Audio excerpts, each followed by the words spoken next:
Hi, we are having a conversation with Professor Caroline Frick.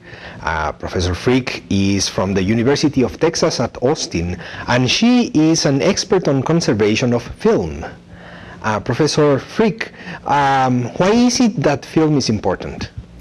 Well, one could argue that film is important on many different levels. I mean, we all think of film immediately as being a source of entertainment, of recreation, of fun, of pleasure in a way.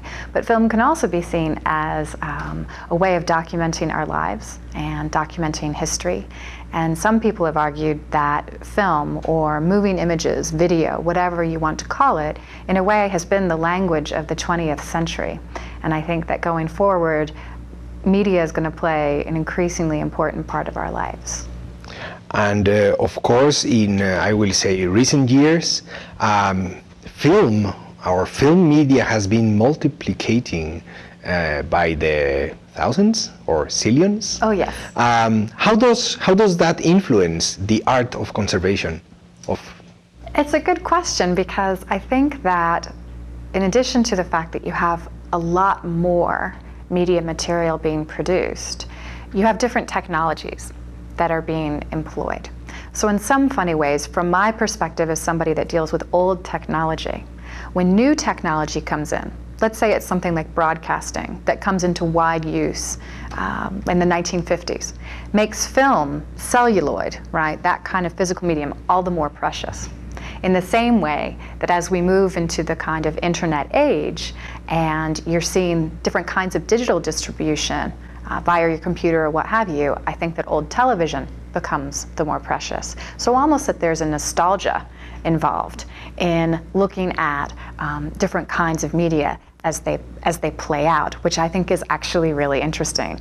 As things multiply, it becomes a big stress for people that work in conservation, because it becomes even more, in some ways you feel more pressured to determine, well, what can you save? Because you can't save everything, and it's impossible to know what people 100 years from now are actually going to want to see. And I bet that every once in a while you stump with something wonderful, something exciting. Ooh, do you have favorites? I do have favorites, which is probably not the right thing to say. One should probably say, oh no, I love them all equally, right? Because they're your children. That's what mothers say. That's what mothers say, but maybe they lie. Ah. In some ways, it's funny, the relationship of archivists to collections is very much like with children, and to the point where kind of the movement recently in the United States that's catching on, I think, in Europe as well, of talking about media artifacts that don't have clear copyright. They're actually called orphans. Because there's this notion that you want to take care of these orphans. I would say I do have favorites because they're things that really spark your imagination.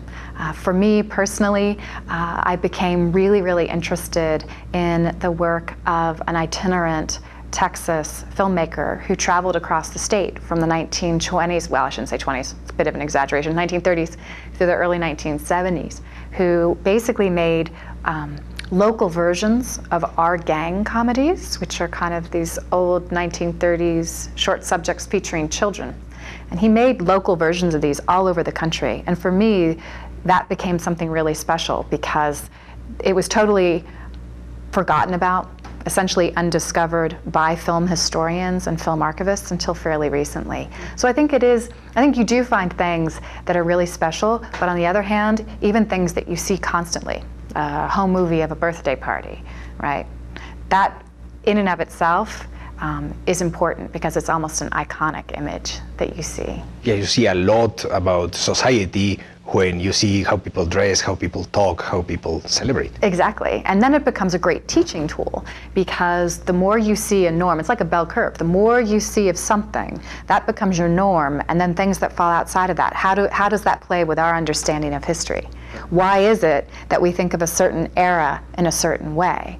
And recently there's been a spate of shows about I love the 80s or I love the 70s, and why do we think of those eras in a particular way? It's because of what media is left, right? It's what we think of. We think of the 70s and certain style. Well, that's because of the media. being perpetuated in that way. So it becomes a good teaching tool, even if you don't have much that counters against those norms. Oh, awesome. And what brought you to Universidad Francisco Marroquín? Oh, lots of different reasons, but there is an exciting development here, which is helping my research very much in terms of creating greater access to digital video material. In a sense, creating greater access for archival video, which is a number of people who've been working with the libraries here at the university and with companies here all across Guatemala, actually. There's a software being developed that is going to help my organization back in Texas be able to share all of our material with the world, basically. And how would you describe your experience while you have been here? Oh, it's been great. It's been really, really good. In fact, it's been really exciting for me because it's been a chance to get to hear about different perspectives, not only about the work that we're doing, but kind of the research that's being done on digital access, certainly from a Latin American perspective, which has been really valuable. I also was interested in coming because I wanted to visit the Cinemateca here in Guatemala City, and that was a fabulous visit. We went with some people from UFM and were able to talk to some archivists there about the films they have in their collection. Latin America is a really interesting region in the world in terms of film archiving that has not been researched fully. And I really wanted to come to talk to people about how they are approaching conserving their material, what are their priorities in comparison to other regions of the world. And that's been really valuable.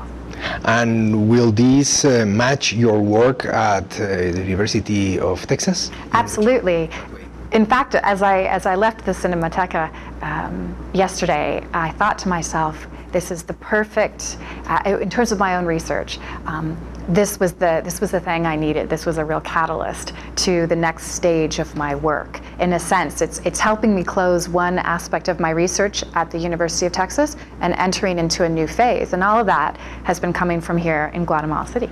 And that phase is? Well, basically, I'm wrapping up one book project that kind of has been examining the history of film preservation, which sounds a little boring, but I promise it's not. It's exciting. Once that's done and I've kind of explored the history of that movement, now I'm taking the results of that, this idea that maybe access is the catalyst to preservation, right? Taking that, which sounds a little heady, but I'm going to take that and put it into action. And thanks to the people here in Guatemala City, they're helping us develop software to really implement that kind of theory. We're talking about software, but we didn't have software available always. Are there any other techniques or methods that were unusual or outstanding in order to preserve film? Well, in some ways, the software that we're dealing with is not really to preserve the artifact, but rather to give access to that content, to that material.